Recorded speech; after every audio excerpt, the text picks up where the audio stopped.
LPDP mengcover itu.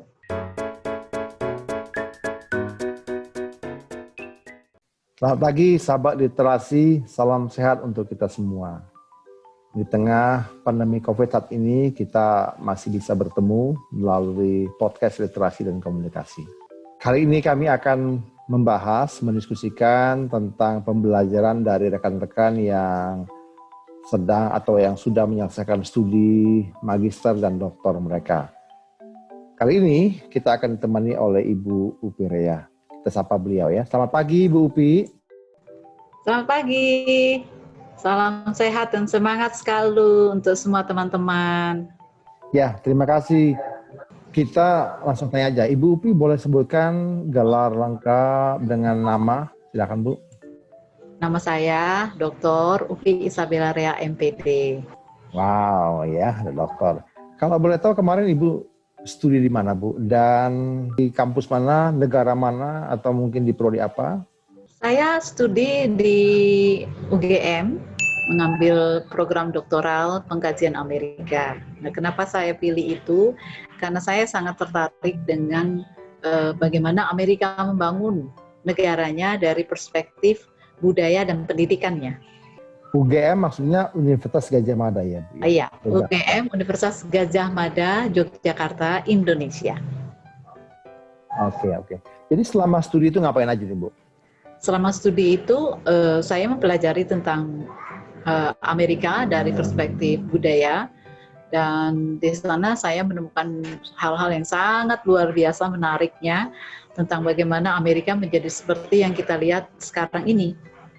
Perjalanan panjang sebagai satu negara yang tentu saja banyak sekali dinamikanya, apalagi dari perspektif budaya. Kita belajar banyak dari Amerika, bagaimana sejak 200-an tahun yang lalu Amerika membangun budayanya. Wah, menarik ya. Bicara Amerika itu menjadi daya tarik bagi seluruh masyarakat dunia begitu ya.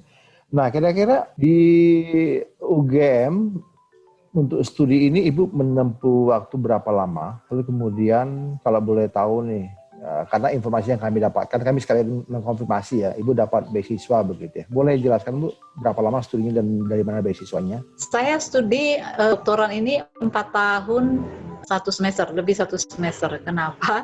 Karena pada waktu saya ingin selesai mengakhiri studi saya, kita semua diterpa oleh badai COVID, sehingga ada satu perlambatan banyak kegiatan di sana. Jadi saya ekstra nih 1 semester Pak Raja. Oh gitu. Lalu informasinya kami dapatkan ini Bu Upi dapat juga bantuan dari pemerintah Indonesia ya. Seperti apa itu Bu? Dan dari mana boleh cerita Bu? Ya, saya studi dengan biaya dari LPDP, Lembaga Pengelola Dana Pendidikan dari Kementerian Keuangan Republik Indonesia. Saya saya lolos seleksi beasiswa LPDP tahun 2016 dan mulai studi tahun 2016 sampai kemarin terakhir 2021. LPDP berarti itu pemerintah Indonesia punya ya Bu ya? Ya.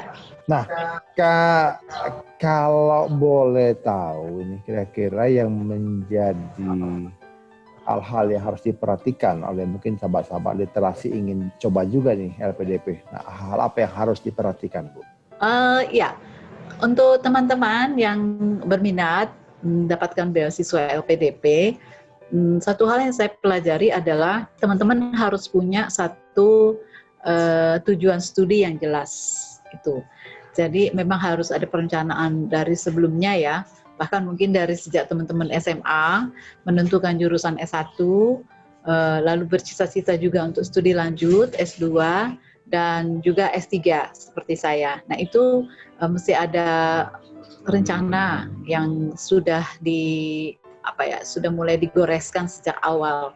Nah, rencana studi itu akan menolong kita untuk fokus di dalam apa yang menjadi tujuan dari studi kita dan apa yang akan menjadi kontribusi kita selanjutnya setelah studi.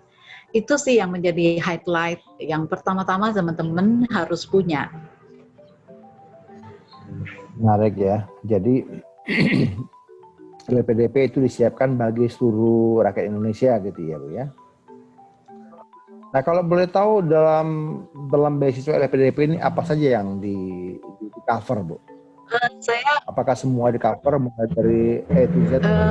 untuk S3 ini saya mendapatkan beasiswa studi, biaya kuliah itu, kemudian uang buku, juga karena ini S3 kita mengikuti conference. Sebenarnya ada beberapa conference yang bisa kita ikuti selama studi, tetapi yang dibiayai oleh LPDP itu maksimalnya 2, baik di dalam maupun di luar negeri. Selain juga biaya hidup, seperti itu, biaya kesehatan, kemudian juga tersedia tunjangan keluarga. Tapi yang tunjangan keluarga ini 75%, 75% dari dari biaya hidup. Setelah itu juga ada yang paling penting itu, ya itu sih biaya kuliah itu ya yang paling penting. Kalau selebihnya itu semacam kayak biaya kedatangan, terus biaya kepulangan tentu saja ya, itu sih ada ya. Tapi yang paling penting porsi terbesar yang di cover itu adalah di biaya studi dan biaya hidup, gitu Pak. Jadi bisa dikatakan bahwa LPDP akan mengcover hampir keseluruhan ya kebutuhan setiap mahasiswa begitu ya? Ya, sebagian besar itu. Jadi kita bisa studi dengan tenang gitu ya, nggak memikirkan dengan penuh kekhawatiran biayanya seperti apa dan bagaimana. Karena LPDP mengcover itu biaya hidup itu 3 bulan ke depan gitu. Jadi dengan demikian kita sebenarnya sudah bisa mengatur ya dalam 3 bulan ke depan seberapa spending yang mau kita pakai untuk biaya hidup. Kalau untuk biaya kuliah itu udah diatur secara internal kerjasama institusi gitu. Jadi kita cuma ngecek aja status kita di portal kemahasiswaan yang kita punya. Di situ statusnya pasti sudah terbayar oleh LPDP. Jadi kita nggak usah khawatir gitu.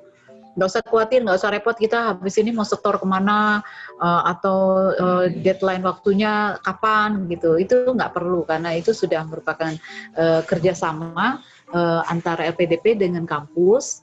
Jadi kita yang menjadi awardee LPDP itu bisa kuliah aja dengan tenang, lalu belajar dengan sungguh-sungguh dan mendapatkan nilai yang terbaik gitu.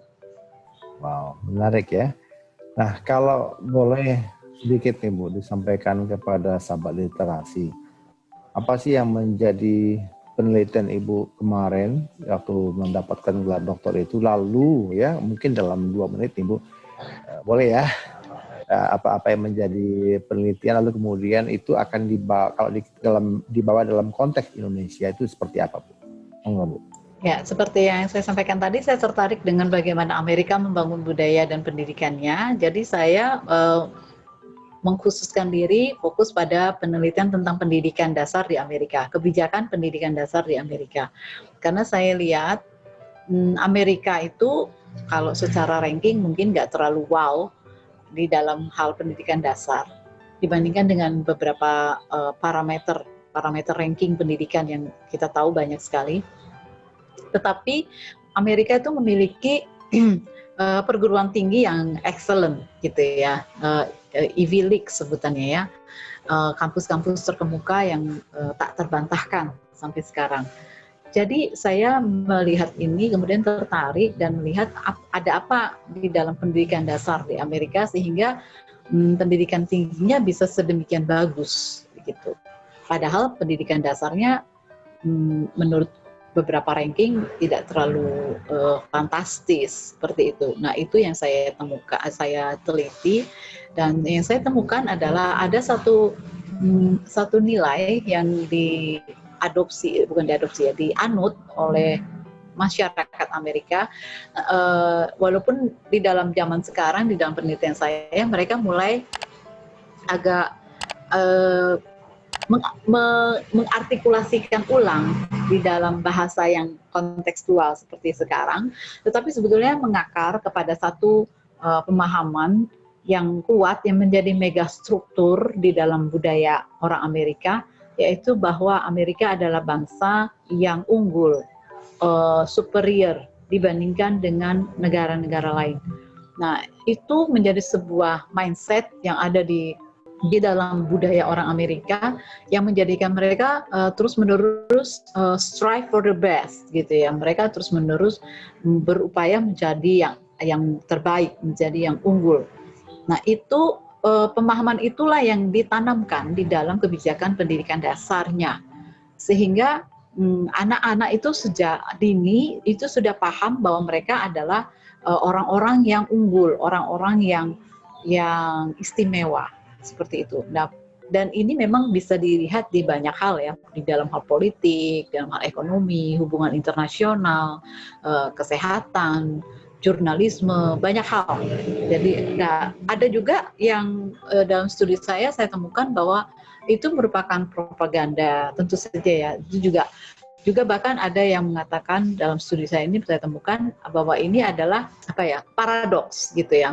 Di satu sisi Amerika unggul, tetapi di sisi yang lain juga Amerika memiliki catatan kriminalisme yang tinggi, terus dituduh oleh banyak negara tentang kejahatan perang, kemudian juga tentang tingkat pengangguran dan kemiskinan. Nah, jadi ada paradoks di situ. Jadi selain unggul dari sisi yang baik gitu, juga ternyata ada catatan-catatan yang mencatat Amerika juga unggul dari hal-hal yang negatif. Nah, yang saya fokuskan adalah bagaimana Amerika unggul mengindoktrinasi keunggulannya itu di dalam apa yang mereka ajarkan ke pendidikan dasarnya.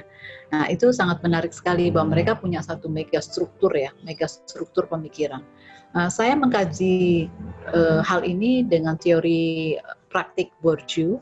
Teman-teman yang banyak di bidang budaya paham tentang apa itu teori praktik Bourdieu, di mana Bourdieu itu membangun sebuah habitus. Teori Bourdieu itu mengatakan ada sebuah habitus yang menjadi sebuah pakem gitu ya, sebuah pakem budaya.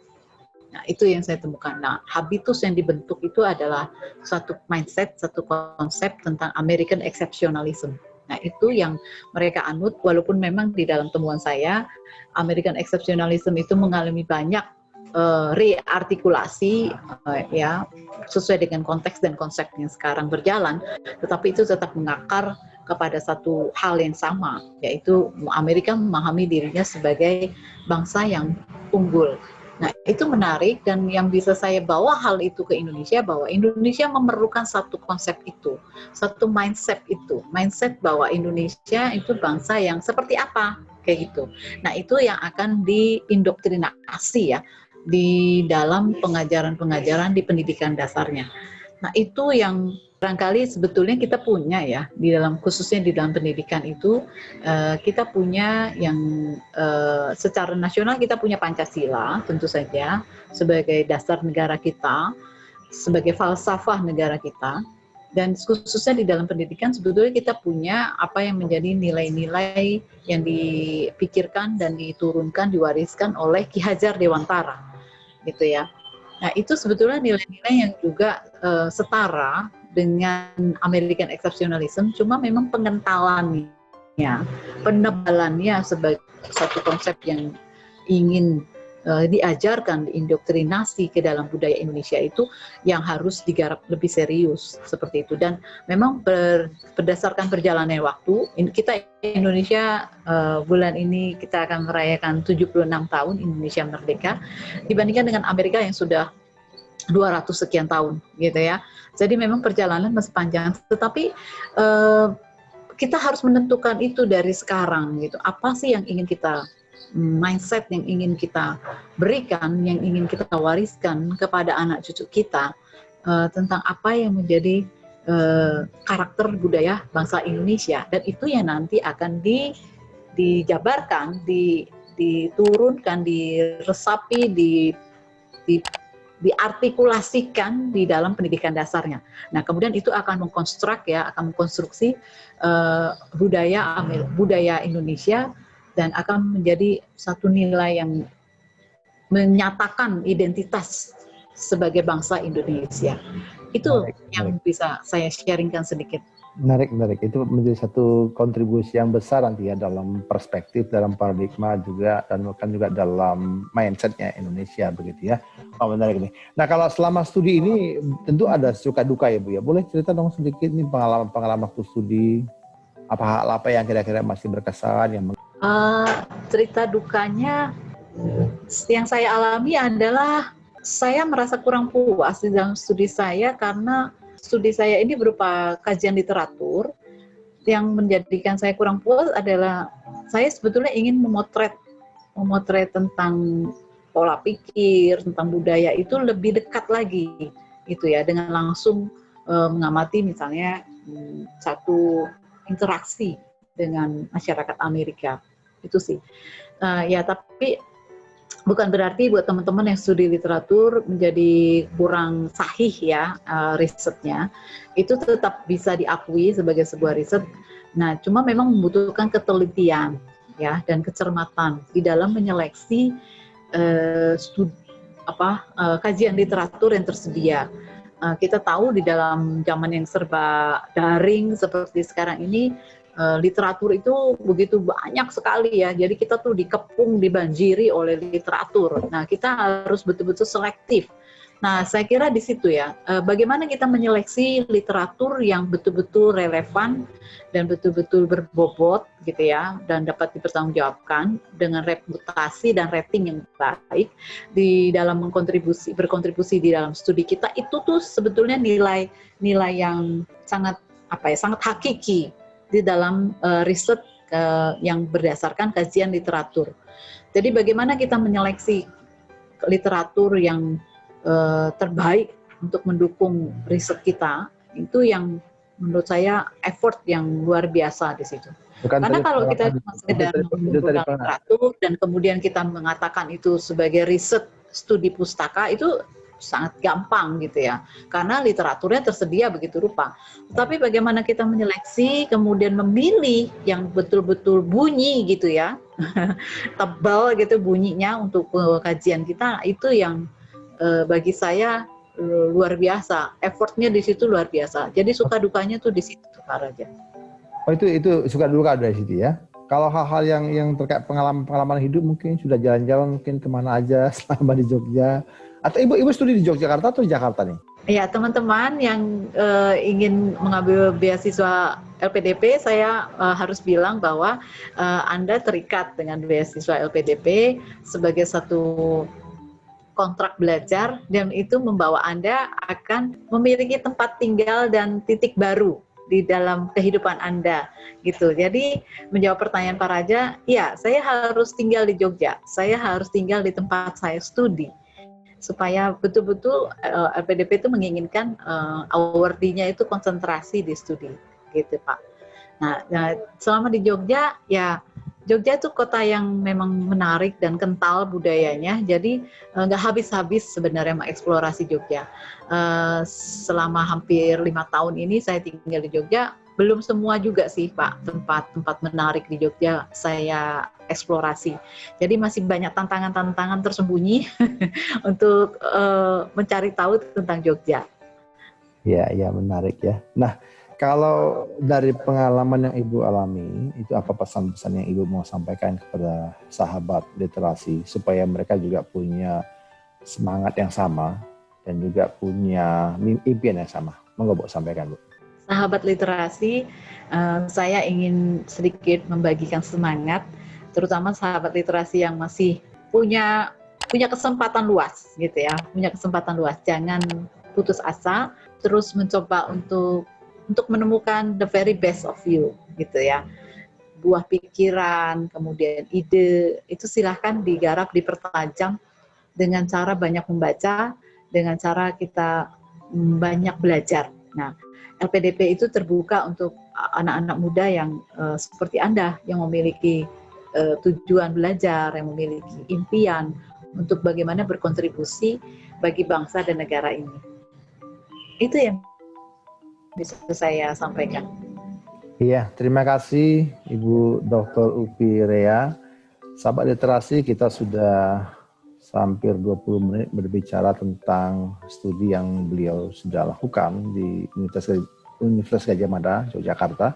Nah, berharap sahabat literasi juga punya impian yang mungkin bisa diterapkan. Nanti barangkali ada pertanyaan-pertanyaan, silakan di chat di nomor yang ada di layar ini. Lalu kemudian juga kami berharap teman-teman punya masukan-masukan, dan bagi teman-teman yang belum subscribe, kami harapkan bisa subscribe supaya kita bisa terus memberikan informasi lanjut. Literasi komunikasi akan menutup diskusi kita pada pagi hari ini. Kami berharap semua tetap sehat.